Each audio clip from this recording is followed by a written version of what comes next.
Sur la route de l'Isthme, c'est une mer déchaînée qui vient frapper les côtes de l'archipel.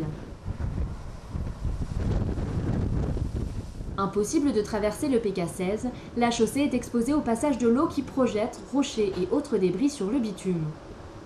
Habitués aux caprices de la mer, beaucoup de curieux décident tout de même de braver des rafales allant jusqu'à 60 nœuds.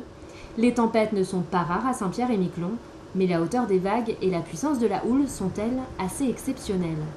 Pour ces visiteurs québécois, c'est même un spectacle inédit.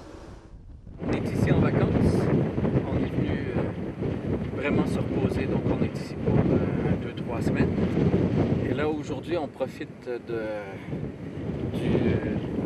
du lendemain de Fiona pour voir un peu les vagues. Mais c'est vrai qu'il faut lutter contre le vent, alors c'est assez impressionnant parce que des vents comme ça, on n'en a pas souvent. On n'a jamais vécu ça, là, une tempête de cette ampleur-là. C'est la première fois qu'on vient à Saint-Pierre-et-Miquelon. Alors donc, on ne s'attendait pas du tout à vivre ce genre d'expérience-là. Mais c'était plutôt quand même quand on est arrivé il y a une semaine. On est encore là pour 2 semaines. Donc on va voir qu'est-ce qui va se passer d'autre. L'image est captivante, mais les dégâts sont eux bien réels.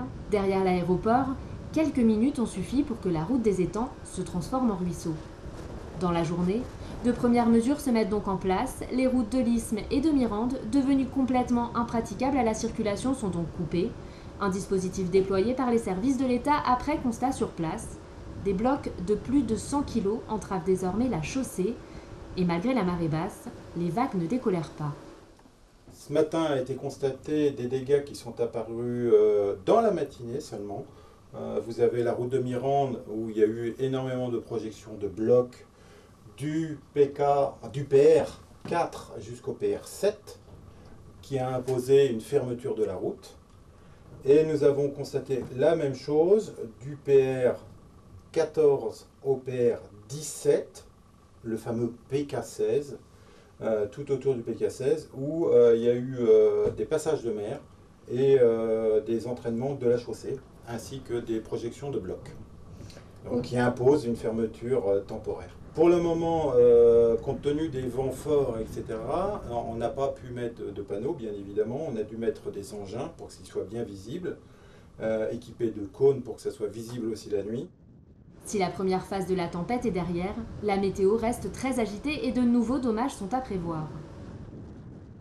Demain matin, un constat sera fait après la nuit et donc la marée haute qui est à 21 h ce soir, et donc les dégâts vont probablement avoir lieu dans cette période-là.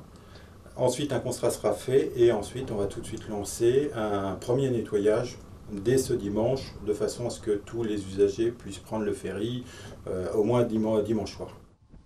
Prudence donc si vous vous déplacez sur Mirande ou l'Anglade.